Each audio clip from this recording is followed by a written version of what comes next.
结了婚就该当主妇，你那月入5万的店马上过户给我儿子。哼，阿姨说的太对了，那这婚现在就离。你疯了！刚领完证你耍我们老陈家？想吃绝户，图我妈拿命换的钱，这辈子你们别想。结婚证刚到手，婆婆张桂兰就把一份店铺过户书狠狠拍在了我面前。申请人那一栏提前打印好了我的名字林燕，要变更的法人是她儿子的名字，也就是我刚领完证，法律上名正言顺的丈夫陈阳。这家晨光早餐店是我妈走前用命换来的28万工伤赔偿款开的，是我妈留给我唯一的念想，也是我4年里每天凌晨3点起床一手撑起来的口碑，更是我在这个城市里不用看任何人脸色活着的全部底气。小燕，证都领了，咱就是打断骨头连着筋的一家人了。张桂兰脸上堆着能溺死人的假笑，枯瘦的手死死攥着那份申请书，语气里全是不容拒绝的强势，半点商量的余地都没留。女人家天天起早贪黑守着油烟店太辛苦，店过户到陈阳名下，你在家安心备孕生大胖小子，你这店每个月稳赚5万多，正好先给你弟弟陈磊凑齐婚房全款首付。他往前凑了凑，黄牙露出来，心里的那点算盘都快藏不住了。自家人不说两家话，这事就这么定了。下午咱就去办过户。我站在民政局门口的大太阳底下，浑身的血却瞬间凉透了，从头顶凉到脚底，连指尖都发僵。谈了2年恋爱，温柔体贴了2年的男人，慈眉善目了2年的准婆婆，临了我才看清，这一家人娶的根本不是媳妇，是能给他们家生钱送房当一辈子冤大头的提款机。我转头看向站在旁边的陈阳，指尖攥紧，指甲几乎嵌进肉里，疼得我太阳穴突突跳。陈阳，这也是你的意思对吗？我多希望他能站出来说一句公道话，哪怕只是装装样子，也能给我留最后一丝体面，不至于让我输得这么彻底。燕燕，我妈说的对，都是为了我们好。陈阳眼神躲躲闪闪，伸手想拉我的胳膊，被我一把狠狠甩开，他脸上却还是那副理所当然的麻木样子。我弟就这次结婚，当哥嫂的该帮衬，结了婚你的钱就是咱家的钱，分那么清干什么？轰的一声，我心里最后一丝对这段感情，对这场婚姻的幻想彻底碎得稀烂。这哪里是结婚，这分明是一场蓄谋了2年的抢劫。我突然笑了，笑得心口发紧，笑得周围领证的离婚的人都纷纷侧目看过来。张桂兰愣了一下，以为我松口了，脸上的笑瞬间浓了几分，伸手就想来拍我的肩膀，一副长辈疼晚辈的虚伪样子。我就知道小燕你是个明事理懂孝顺的好孩子。她的声音腻得发慌，听得我胃里直反酸。您说的太对了。我收起笑，眼神瞬间冷得像寒冬里的冰，一字一句狠狠砸在他们一家3口脸上，半点情面都没留。只可惜这婚我现在就要离。空气瞬间凝固了，刚才还热热闹闹的几个人瞬间僵在了原地，像被施了定身咒。陈阳的脸刷的一下白得像纸，猛地往前一步，声音都尖利的变了调。林燕，你胡说什么疯话？刚领完证你就闹离婚，你是不是脑子坏掉了？他的吼声引来了更多围观的人，大家都举着手机对着我们指指点点。张桂兰脸上的笑也彻底没了，指着我的鼻子就开始跳脚骂街。你这个没良心的白眼狼，我们陈家哪里对不起你了？证都领了，你现在说离婚，你耍我们老陈家玩呢？他的嗓门大得像村口的大喇叭，整条街都能听见他尖利的骂声。陈磊也吊儿郎当的凑上来，翻了个白眼，满脸的不耐烦和理所当然。嫂子，你这就有点不懂事了，给脸不要脸是吧？不就是让你把破店过户给我哥，拿点钱给我买个房吗？多大点事，至于闹到离婚的地步？至于？我冷冷地扫了他一眼，把那个还带着温度的红本本死死攥在手里，塞进了随身的包里，半分退让的意思都没有。第一，这家店是我妈用命换来的钱开的。结婚证刚到手，婆婆张桂兰就把一份店铺过户书狠狠拍在了我面前。申请人那一栏提前打印好了我的名字林燕，要变更的法人是她儿子的名字，也就是我刚领完证，法律上名正言顺的丈夫陈阳。这家晨光早餐店是我妈走前用命换来的28万工伤赔偿款开的，是我妈留给我唯一的念想，也是我4年里每天凌晨3点起床一手撑起来的口碑，更是我在这个城市里不用看任何人脸色活着的全部底气。小燕，证都领了，咱就是打断骨头连着筋的一家人了。张桂兰脸上堆着能溺死人的假笑，枯瘦的手死死攥着那份申请书，语气里全是不容拒绝的强势，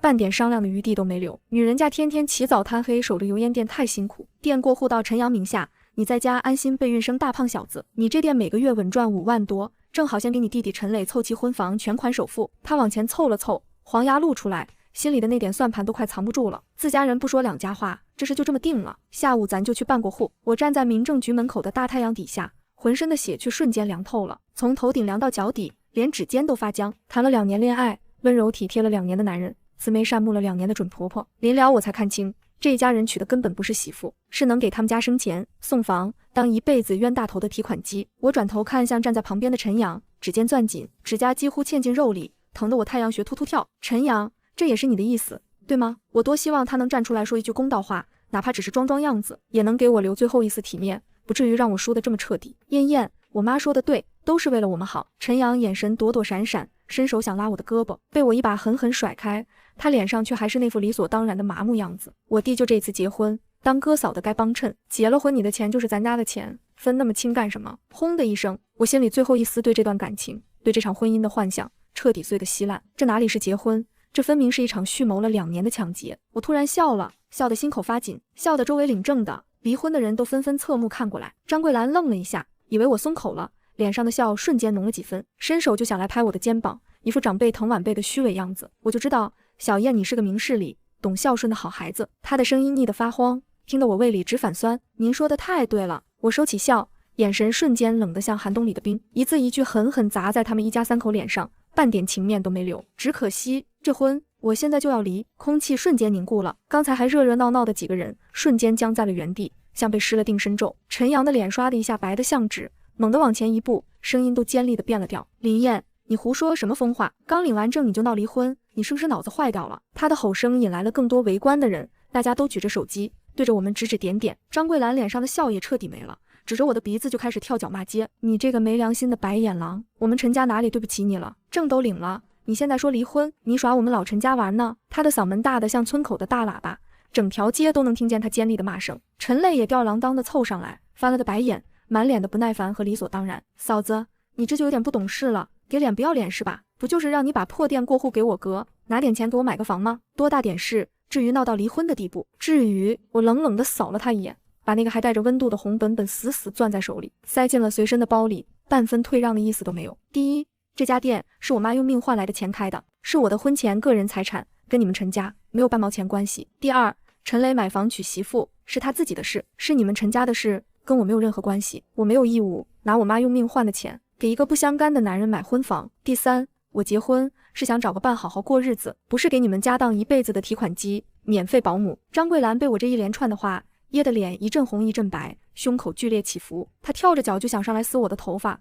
被我侧身狠狠躲开了。你嫁进我们陈家，你的人你的钱就该是我们陈家的，这是天经地义的，老祖宗传下来的规矩。哪条规矩？民法典里的吗？我笑了，眼神里全是嘲讽，半点没把他的撒泼放在眼里。您要是不懂法，我建议您回去好好翻翻，别在这丢人现眼。我不再看他，转身拦了辆刚好停在路边的出租车，拉开车门就坐了进去，任凭他们在身后怎么喊、怎么骂、怎么撒泼，我都没回头看一眼。出租车平稳地开了起来，把那3个面目狰狞的人远远地甩在了身后。我靠在出租车的椅背上，眼眶里没有一滴眼泪，只有劫后余生的清醒和后怕。还好，我爸半个月前硬拉着我去公证处做了婚前财产公证。我爸是干了一辈子的退休老会计，一辈子谨慎通透，早就看透了这家人的弯弯绕绕。他说，这店是你妈留给你的根，必须攥死在自己手里，半分都不能让出去。当初我还觉得我爸太过小心，觉得2年的感情不至于到这个地步，现在才明白，姜还是老的辣，不听老人言，吃亏在眼前。要不是这份公证，我妈用命换来的这点心血，恐怕早就被他们吞得连骨头都不剩了。回到出租屋，我第一件事就是反锁好门窗，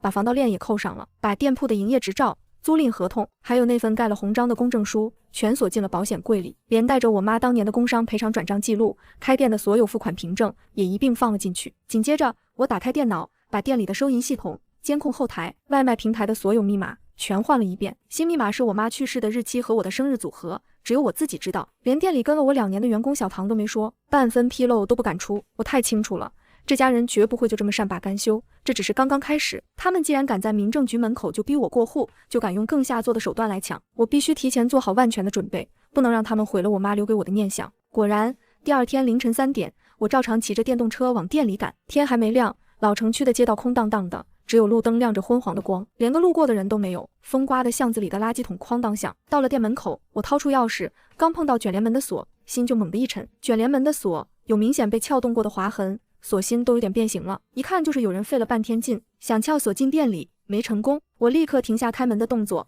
掏出手机打开了店里的监控 app， 手控制不住的发抖，连手机都快握不住了，心里的火直往上窜。监控画面里的内容让我气得牙齿都在打颤，浑身的血都往头上涌。凌晨1点多，陈磊带着2个流里流气的朋友蹲在店门口撬锁，折腾了半个多小时，也没撬开我新换的防盗级别的锁。走之前，他还对着监控镜头比了个下流的手势，吐了口浓痰在卷帘门上。我没慌，先把这段监控录像备份了3份，分别存在手机、U 盘和云端，锁死了所有储存路径，生怕被他们删掉。证据攥在手里，我才有跟他们斗到底的底气。然后直接拨通了报警电话，声音稳得没有一丝波澜，把情况说得清清楚楚。警察很快就到了，看了监控，拍了锁上的划痕，做了详细的笔录。他们说会立刻传唤陈磊，给他书面警告处分，让我有事随时打这个报警电话。我道了谢，看着警察离开，心里清楚，这只是他们阴招的开胃小菜，他们没拿到好处，绝不会就这么收手，后面还有更狠的等着我。我必须打起12分的精神，一步都不能退，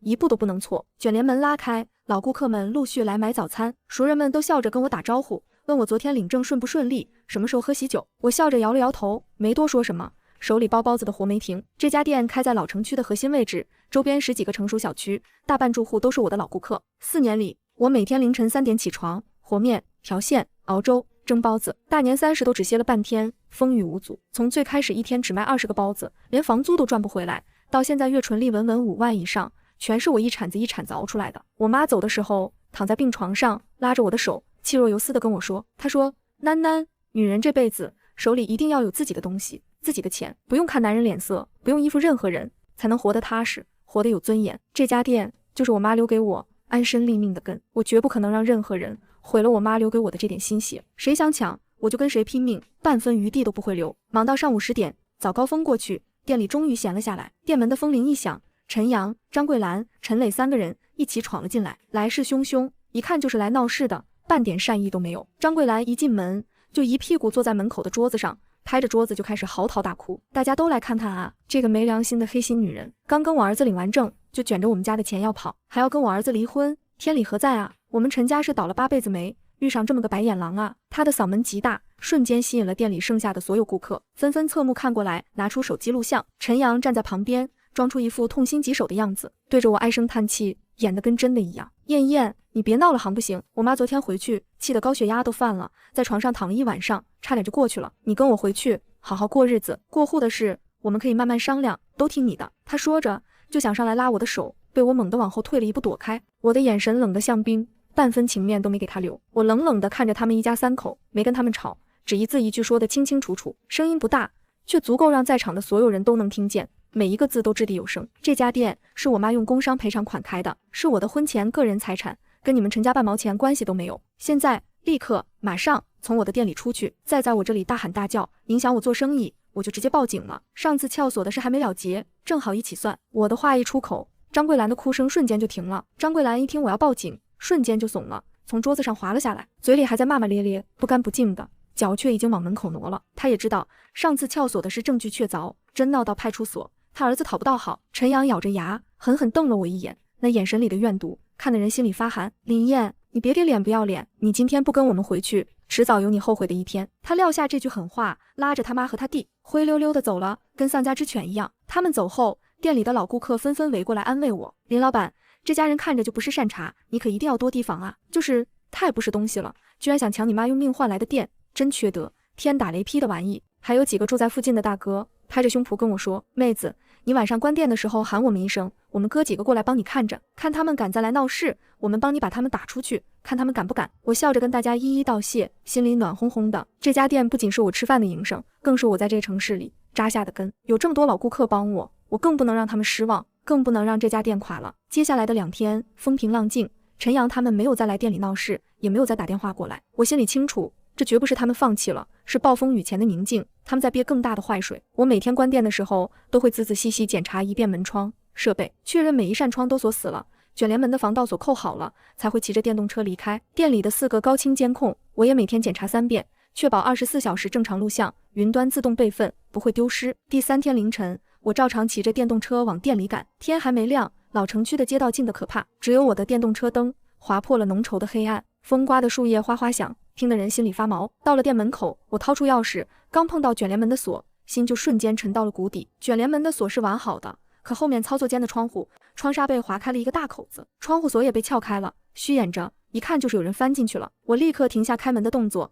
再次打开了监控 app， 手控制不住的发抖，连手机都快握不住了，浑身的血都凉了，胃里一阵翻江倒海，差点当场吐出来。监控画面里的内容让我浑身的血都凉透了，气得浑身发抖。凌晨1点，张桂兰、陈阳、陈磊3个人戴着手套和口罩，撬开了操作间的窗户，翻了进来。他们分工明确，动作熟练，显然是早就计划好的，踩过点的。张桂兰拿着一个黑色塑料袋，里面全是活的乱爬的蟑螂，她一只一只往装面粉的大桶里、装肉馅的不锈钢盆里、装咸菜的玻璃罐里扔，嘴里还恶狠狠地念叨：我让你开店，我让你不拿钱，这次我看你还怎么开，我让你彻底关门。陈磊拿着一把大剪刀，把发酵箱、豆浆机、蒸箱、保温台的线路全剪断了，还往干净的地上泼了馊水，扔了烂菜叶、死老鼠和碎玻璃，摆明了就是要毁了我的店，断了我的活路。陈阳就站在门口放风，时不时催他们快点，全程没有一句阻拦，甚至还帮着把风，看着他妈作恶，半分阻止的意思都没有。他们不是想逼我妥协，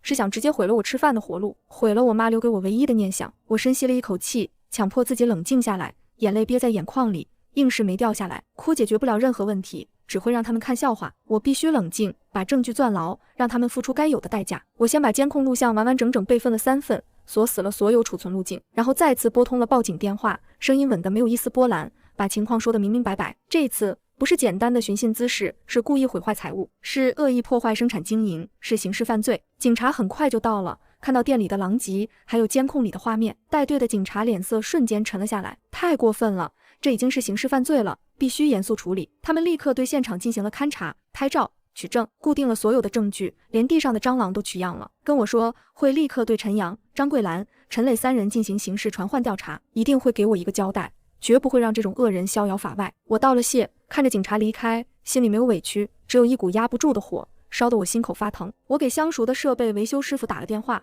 让他立刻过来修设备，多贵都没关系，越快越好。又给供应商赵老板打了电话，让他立刻送最新鲜的五花肉、青菜、面粉、调料过来，最快速度，最好的品质。我不能让他们的阴谋得逞，今天的店必须照常开。赵老板一听店里的事，气得直骂，说马上亲自开车送过来，1分钱都不加，还带工人过来帮忙。小唐过来的时候，看到店里的样子，当场就哭了，眼泪止不住的往下掉。他跟着我干了2年，知道这家店对我意味着什么，知道这是我妈拿命换来的。燕姐，这家人也太恶毒了，简直不是人。我们今天要不要先歇业1天？我拍了拍他的肩膀，帮他擦了擦眼泪，语气坚定的没有一丝动摇。别哭，能修好的我们就修好，能换掉的我们就换掉。今天的店必须照常开，他们越是想让我倒，我就越要站得稳，越要把生意做得红火。我的话一出口，小唐抹了抹眼泪，立刻就撸起袖子开始干活。我们不能认输，绝不能让这家人看笑话。维修师傅很快就过来了，带了2个徒弟，检查了线路，说能修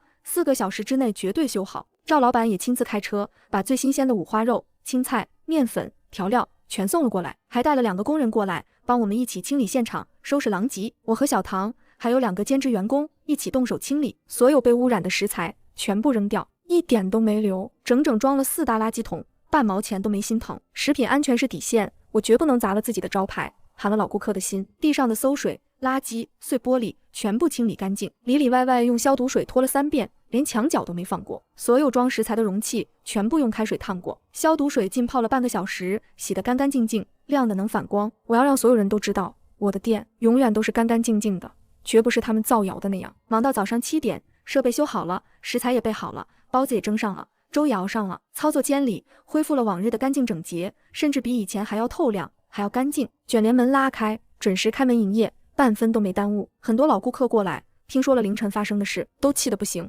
纷纷骂那家人不是东西。有人把这件事发到了小区的业主群里，10几个业主群瞬间就全炸了，骂声一片。这家人也太恶毒了吧，居然往人家面粉里扔蟑螂，不怕遭天谴吗？太缺德了。林老板辛辛苦苦开的店，还是他妈用命换来的遗产，他们怎么忍心？以后我们全家只在林老板家买早餐，绝对不能让这种恶人得逞，必须支持林老板。还有很多业主专门从家里跑过来，就为了买一份早餐支持我，甚至有住在隔壁小区几公里外的人特意开车过来，就为了捧我的场。那天的生意不仅没有受到影响，反而比平时还要好上1倍。队伍排到了马路对面，蒸出来的包子刚摆上柜台就被抢光了，熬好的粥1桶接1桶的卖空，根本熬不及。很多人都说，就冲我这股不服输的劲，也必须支持，必须让恶人看看邪不压正。我一边忙着给顾客装包子，一边跟他们道谢，眼眶热得发烫。我守的不只是一家店，更是我妈留给我的念想，是做人的底气和底线。谁也别想把我这点底气给掐灭了，我一定要守住，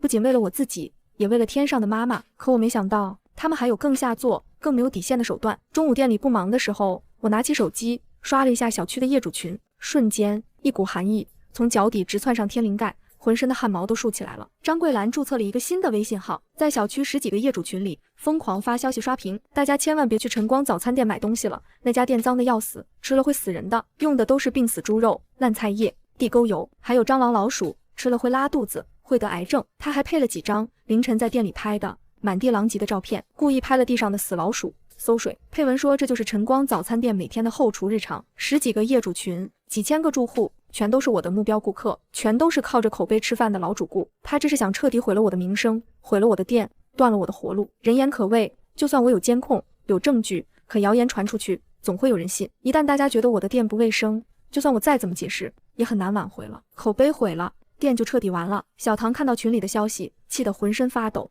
拿着手机就要去群里对骂。燕姐，他怎么能这么胡说八道，血口喷人？我们现在就把监控录像发出去，打烂他的脸。我按住了他，深吸了一口气，眼神冷得像冰，心里已经有了主意。别急，他想让我身败名裂，我就让他看看什么叫搬起石头砸自己的脚。我不仅要澄清谣言，还要让他为自己说的每一句谎话付出法律的代价。我没有在业主群里跟张桂兰对骂，那样只会拉低我的层次，还会让谣言越传越乱。我要做的是用最硬的证据堵住所有人的嘴，打烂他的脸，让他再也抬不起头。首先，我把张桂兰在所有群里发的谣言全部截图录屏，固定好证据，做了时间戳公证。然后我打开店里的监控，剪辑了一个3分钟的短视频，没有多余的话，全是实打实的证据。视频前半段清清楚楚拍了我每天怎么清理操作间，食材怎么存放，新鲜食材怎么验收，怎么处理。视频的后半段就是他们3个人凌晨撬窗进来，往食材里扔蟑螂、剪断线路、泼脏水的全过程，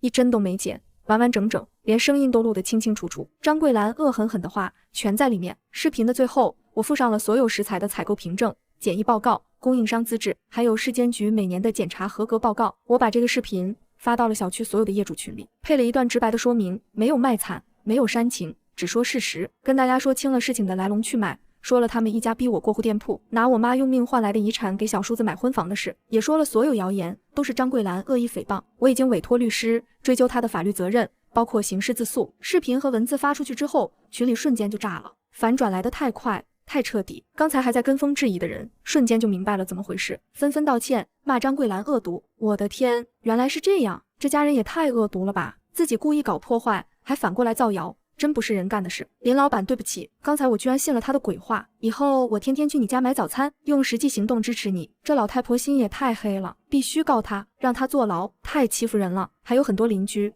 主动帮我把视频转发到了其他群里，还有本地的生活论坛、短视频平台。谣言不攻自破，不仅没有影响我的生意，反而让更多的人知道了我的遭遇，纷纷过来支持我。我的店反而比以前更红火了。下午，市监局的工作人员也过来了，带着执法记录仪。他们说接到了10几起举报，说我的店使用过期食材，卫生不达标，过来突击检查。不用想，这些举报电话肯定也是张桂兰打的，她就是想让市监局封了我的店。我大大方方的带着他们检查了后厨，所有都符合标准，没有任何问题。我还把监控录像还有张桂兰造谣的截图都给工作人员看了，工作人员看完也气得不行，说这种恶意举报他们会记录在案，严肃处理，还会帮我出具官方的合格说明、检查合格的报告，还有官方说明。我也拍照发到了所有的业主群里，还有短视频平台上。这下再也没有人质疑我的店了。张桂兰费尽心机策划的这一场造谣，不仅没有毁了我的店，反而给我做了一场免费的宣传。我的店在整个小区甚至周边的几个片区都出了名，大家都知道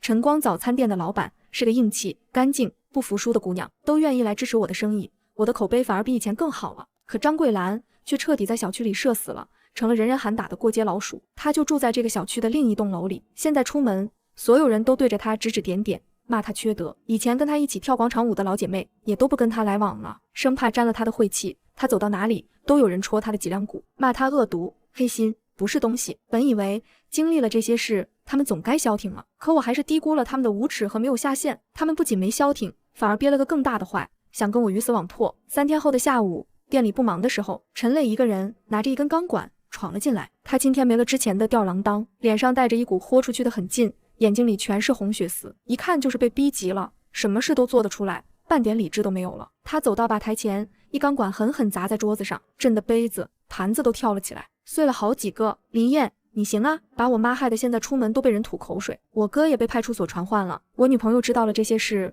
直接跟我分手了，婚也黄了。我这婚结不成，你也别想好过。今天这事咱们必须了。他往前凑了凑，钢管指着我的脸，现在不仅80万的婚房全款首付，你还要再赔我20万的精神损失费，一共100万。你今天必须给我打到卡上，不然我天天来你店里闹，把你这店砸了，让你永远都做不成生意。我还会去你老家闹，去你爸住的小区闹，让你爸在老家也抬不起头来，让他跟你一起丢人。他的话像一根针，瞬间扎中了我的底线。我可以忍受他们闹我的店，但是我绝不能忍受他们去打扰我的爸爸，去毁我爸的清静日子。我猛地站起身，眼神冷得像刀，死死地盯着他，没有一丝害怕。陈磊，我警告你，你敢去打扰我爸一下，我绝对让你把牢底坐穿。别说100万，1分钱我都不会给你。你再敢来我店里闹事，砸我的东西，我直接报警。上次故意毁坏财物的案子还没结，你想再添一笔抢劫、寻衅滋事，进去多蹲几年。我的话字字句句都戳在他的痛处，他的脸瞬间涨得通红。陈磊被我的气势吓得后退了一步，随即又恼羞成怒，觉得在围观的顾客面前丢了面子，他猛地举起钢管，越过吧台，就要砸我放在桌子上的收银机。我眼疾手快，一把将收银机拉到了身后，拿起旁边的不锈钢长柄汤勺，指着他，没有一丝退让。你再敢碰一下我的东西，我就算你抢劫，今天就让你进去。就在这时，门口传来了一声严厉的呵斥，声音洪亮，带着不容置疑的威严。住手！把钢管放下！警察！2个穿制服的警察大步从门口冲了进来，手直接放在了腰间的警棍上，眼神锐利地盯着陈磊。根本不是什么刚好路过，是我早就预判到了这一天，提前做好了万全的准备。早在陈磊第一次撬锁闹事之后，我就拿着所有的报警回执、监控证据去了辖区派出所。我跟负责的民警把陈家3口一次次寻衅滋事的事说得明明白白。我明确说了，这家人已经红了眼，很可能会铤而走险，做出更过激的事。我正式向派出所提交了申请，请求对我的店铺周边进行重点时段的巡逻防控。派出所的民警看完所有证据，也知道这家人的恶劣行径，当场就同意了我的申请。不仅如此，我还联系了社区，把店里的4个高清监控同步接入了社区的智慧警务系统，店里的实时画面，派出所的指挥室能看得一清二楚，半点都不会漏。从陈磊拿着钢管闯进店里的那一刻，派出所的指挥室就已经全程看到了。他砸桌子、举钢管要砸东西的每一个动作都被实时录了下来，同步传到了派出所。门口的2个巡逻民警就是卡点进场，专门等着抓他的现行，人赃并获，半点辩驳的余地都没有。陈磊看到警察，瞬间就怂了，手里的钢管哐当一声掉在了地上，脸色惨白，他脸上挤出一脸假笑，说话都结巴了，浑身都在抖，刚才的狠劲全没了。警察同志，没什么，就是我们2口子闹了点家庭矛盾，误会，全是误会。谁跟你是2口子？谁跟你有家庭矛盾？我冷冷的开口，半分情面都没给他留。我当场把监控回放调了出来，给警察看了全程，把前因后果还有之前的所有报案记录全都说了一遍，每一个证据都清清楚楚，铁证如山，他想赖都赖不掉。警察看完，脸色瞬间沉了下来，直接拿出手铐，咔嚓一声就把陈磊铐上了。家庭矛盾，你这叫持械寻衅滋事，人证物证俱在，跟我们回派出所接受调查。警察说完，直接压着垂头丧气的陈磊走出了店门。围观的顾客都纷纷拍手叫好，看着他们离开的背影，我松了口气，手里的汤勺哐当一声掉在了桌子上，手心全是冷汗，后背的衣服都被汗浸湿了。刚才的镇定全是硬撑出来的，但我心里清楚，这件事不能再这么拖下去了，必须一次性解决。他们就像一群疯狗，一次又一次的扑上来，我不能一直被动防守，我必须主动出击，一次性解决掉所有的麻烦，让他们再也不敢来招惹我。我拿出手机，拨通了之前联系好的律师的电话，心里已经做好了万全的打算。王律师，你好，我想委托您帮我处理离婚诉讼，还有诽谤、故意毁坏财物的民事赔偿诉讼，以及诽谤罪的刑事自诉。我要让他们为自己做的所有事付出应有的代价，再也不敢来骚扰我。挂了律师的电话，我心里瞬间踏实了很多。我把所有的证据都整理了出来，分门别类发给了王律师，包括婚前财产公证书、逼我过户的录音、毁坏财物的监控、造谣的截图录屏、多次报警的回执和笔录，所有的证据链条完整，清清楚楚，铁证如山。王律师看完跟我说，这些证据足够证明陈阳在婚姻中存在明显的过错，恶意侵占女方婚前财产，法院大概率会一次性判离，还能要求他们赔偿所有的损失，甚至能追究张桂兰的刑事责任。王律师还跟我说，他会帮我调取陈阳的个人征信、银行流水，还有涉诉记录。他说，这种处心积虑想侵占女方婚前财产的男人，背后大概率藏着别的窟窿。我当时没太在意，只想着赶紧离婚，摆脱这家人。可没想到，王律师的话居然一语成谶。第二天，王律师就帮我向法院提交了离婚诉讼的起诉状，还有民事赔偿的起诉状。法院很快就立案了，给了受理通知书，定好了开庭的日期。起诉状的副本送到陈阳手里的那一刻，他们一家人彻底慌了。他们没想到我是来真的，不是闹着玩的，不仅要离婚，还要告他们，让他们赔钱，甚至让他们坐牢。陈阳开始疯狂地给我打电话，换着不同的号码打，我一个都没接，全部拉黑。他又给我发微信，先是道歉，说自己错了，是被他妈和他弟逼的，他是爱我的，求我原谅他，撤诉，回去好好过日子。他什么都听我的，看我不回，又开始威胁我，说我要是不撤诉，他就跟我鱼死网破，谁也别想好过。我看着那些信息，只觉得无比可笑，无比恶心。事到如今，他还觉得我会因为他的几句道歉或者几句威胁就心软妥协，我直接把他的微信也拉黑了，世界彻底清静了。没过2天，张桂兰居然找到了我爸的老家，她跑到我爸住的小区里，坐在楼下的花坛边，又哭又嚎，引来了一大群人围观，说我骗了他儿子的感情，卷了他们家的钱，还要告他们，让他们家破人亡，说我不孝，道德败坏。他想逼我爸给我打电话，让我撤诉，跟他儿子好好过日子，把店过户给他儿子。可他没想到，我爸根本不吃他这一套，比我还硬气。我爸直接报了警，还把他撒泼的样子全程录了下来，发给了我，补充到了证据里。警察过来把他带走了，给了他严重警告，还做了笔录，说他再敢去骚扰，就直接行政拘留。他灰溜溜的从老家回来了，这一招也彻底没奏效，反而又给我送了一份证据。他们一家人彻底没辙了，所有的招都用完了。离婚诉讼开庭的前一天，陈阳找到了我的店里，这一次他没有带他妈，也没有带他弟，就一个人，孤零零的。他瘦了很多，胡子拉碴的，眼睛里全是红血丝，头发乱糟糟的，看着憔悴了不少，再也没有之前的体面，整个人看着就像丧家之犬，半点精气神都没有。走进店里，他看着我，扑通一声直接跪在了冰冷的地面上。店里的顾客都吓了一跳，纷纷看了过来，拿出手机录像。燕燕，我求你了，你撤诉吧。他的声音带着哭腔，额头抵在冰冷的地面上，浑身都在抖，眼泪鼻涕流了一脸，看着要多狼狈有多狼狈。我知道错了，我真的知道错了，我不该跟我妈一起逼你过户，不该回你的店，不该纵容他们欺负你。你撤诉，我们立刻去民政局办离婚，我净身出户，1分钱都不要你的。我妈和我弟那边，我去说，让他们再也不找你闹事，再也不打扰你，求求你了，别告我们了。要是真的判了赔偿，留了案底，我的工作就彻底丢了，我弟也真的要坐牢了，我们家就真的完了，我妈也活不成了。他一边说，一边给我磕头，额头都磕红了，渗出血丝来。周围的顾客都冷冷地看着他，没有一个人同情，都觉得他活该。当初他们往我妈的心血里扔蟑螂，剪断设备线路的时候，怎么没想过今天？当初他们造谣毁我名声，逼我交出店铺的时候，怎么没想过今天？当初他们计划着吞掉我妈用命换来的钱的时候，怎么没想过会有今天？现在知道怕了，知道求我了，晚了，一切都晚了。我蹲下身看着他，语气平静，却没有半分余地。陈阳，晚了，做错了事就要付出代价，这是天经地义的，3岁小孩都懂的道理。离婚我肯定要离，赔偿我也一定要，撤诉不可能。你现在就起来，别在我的店里跪着，影响我做生意，不然我又要报警了。说完，我站起身，不再看他，转身走到了操作间里，关上了门。他跪在地上，愣了半天，最终还是自己灰溜溜地爬起来，走出了店门。我知道他这是真的慌了，可这一切都是他们自己咎由自取，自作自受。离婚诉讼开庭的日子很快就到了，法庭里庄严肃穆，我坐在原告席上，看着对面的陈阳，心里没有一丝波澜。他坐在被告席上，眼神躲闪，不敢看我，浑身都透着一股心虚。庭审一开始，陈阳的律师还在试图辩解，说这是夫妻之间的家庭矛盾，说陈阳对店铺的经营也有付出，应该分得一部分财产，话里话外都想把我的婚前个人财产说成是夫妻共同财产。可当我的律师拿出那份婚前财产公证书，还有开店以来所有的银行流水、付款凭证，证明店铺的所有投入经营都是我一个人完成的，陈阳没有出过1分钱，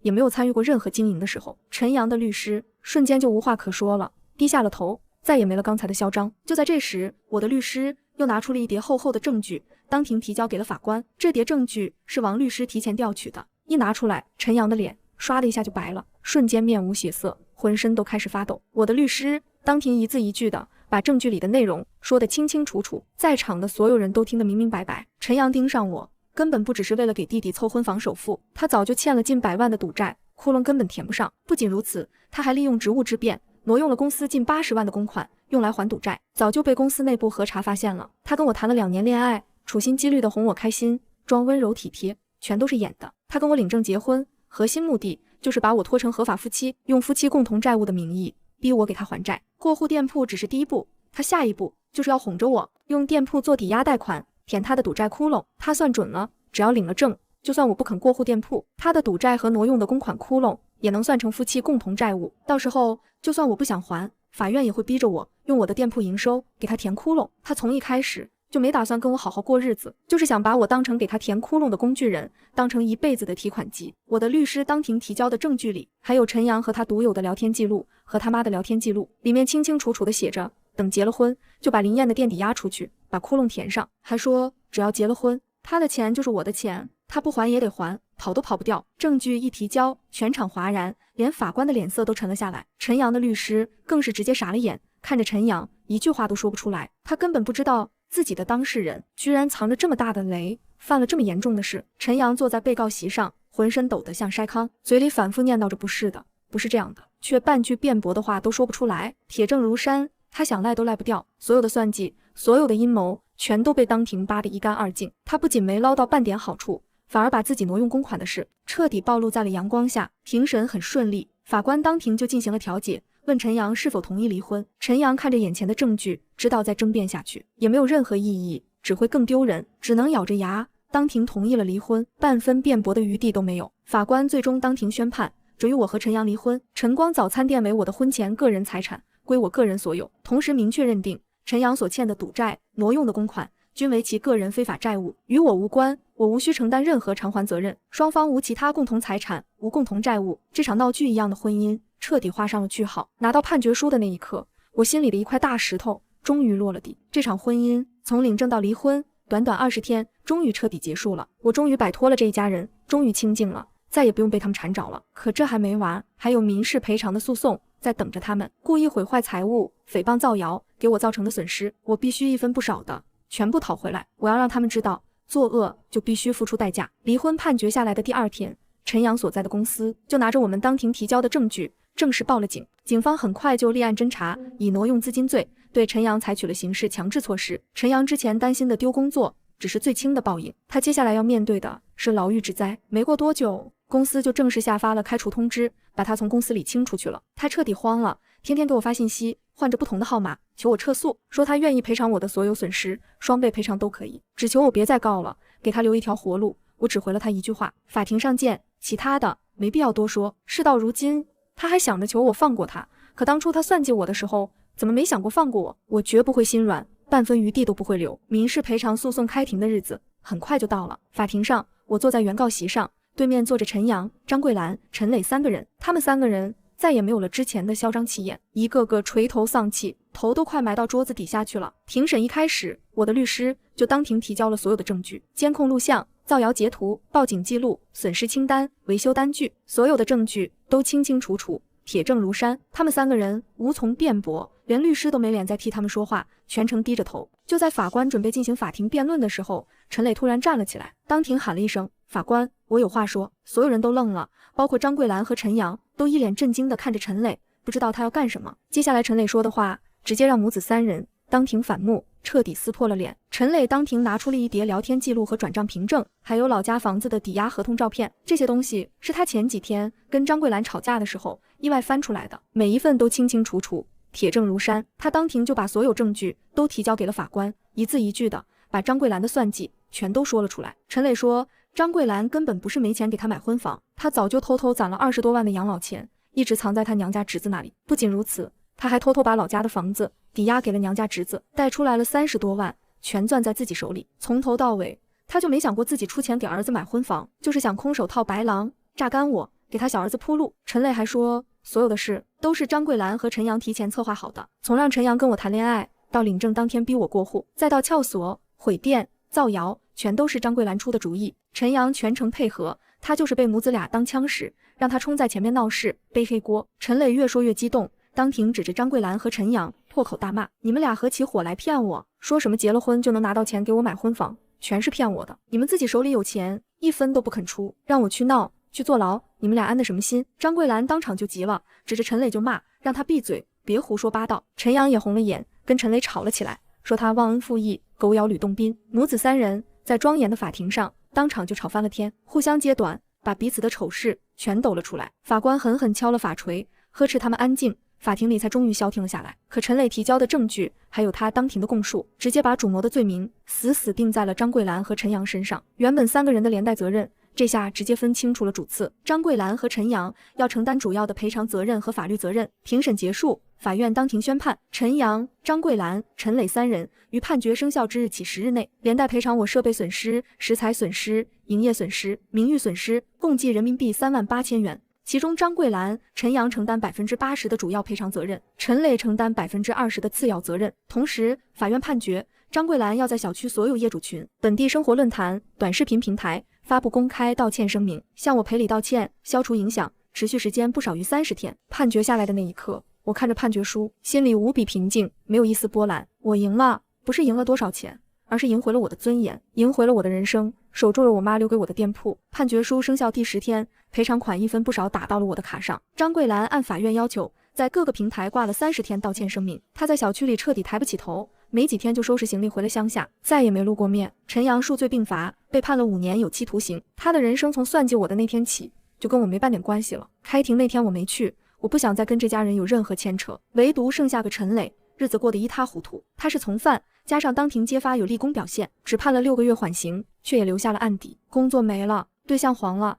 亲妈亲哥都恨他，连老家的门都不让他进。他成了孤家寡人，像条没去处的野狗，天天在附近晃荡。入秋那天风很大，路边的梧桐叶被刮得哗哗响，直拍店门。午高峰刚过，店里的客人走得差不多了，小唐带着小姑娘在后厨收拾，我正擦着桌子盘算补食材，店门口的风铃突然哐当一声响了。我一抬头就看见陈磊站在了店门口，他头发油得打绺，粘在脑门上，身上的衣服皱巴巴的，全是污渍，眼窝陷得很深，死死盯着我。我手里的抹布瞬间顿住，后背的肌肉一下子绷紧了。他抬脚走进店里，拉过椅子坐下，把脚直接翘到了对面的餐桌上。他来的目的我一猜就中，走投无路的人总要找个软柿子捏，他觉得我就是那个能给他兜底的人。他哑着嗓子开口，说自己为了这事跟家里反目，落得无家可归，要我给他一笔补偿。我听着只觉得荒唐，心里凉得透透的。我直接告诉他，法院的判决都执行完了，他落到今天这步全是自己选的，他跟家里反目，跟我没有半毛钱关系，想要钱我1分都不会给。这话刚说完，他猛地站起来，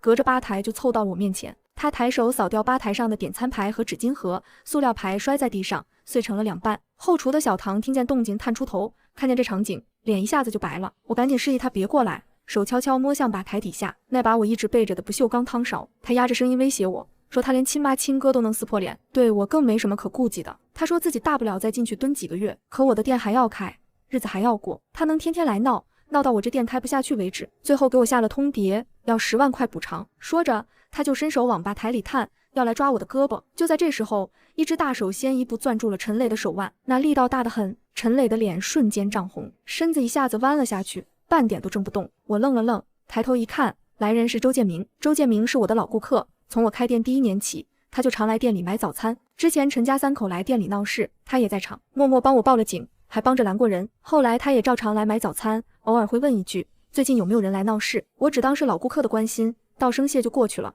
从没往心里去过。此刻他穿着件深灰色夹克，死死盯着陈磊。他开口声音不高，却带着十足的威严，只说了一句，他让你走，你没听见？陈磊疼得额头直冒冷汗，还嘴硬说这是他跟我的家事，轮不到外人管。周建明冷笑一声，手上又加了点劲。陈磊直接疼得单膝跪了下去。他告诉陈磊，我跟他哥早就离婚了，跟陈家没半毛钱关系，他这行为是敲诈勒索，不怕进去蹲牢。这句话直接戳中了陈磊的死穴，他的脸一下子就白了，眼神都慌了。周建明掏出手机，按亮屏幕，上面是正在录音的界面。刚才陈磊说的威胁的话全录下来了，不止录音，他手机里还有陈磊欠高利贷的记录，之前毁店的监控备份，还有他缓刑期间违规的证明。周建明说这些东西交到派出所，他是什么下场自己心里清楚。陈磊浑身抖得像筛糠，刚才的嚣张劲全没了，连声说自己错了，再也不敢了。周建明松了手，陈磊捂着被攥红的手腕，连滚带爬的从地上起来，他看都不敢再看我一眼，头也不回的冲出店门，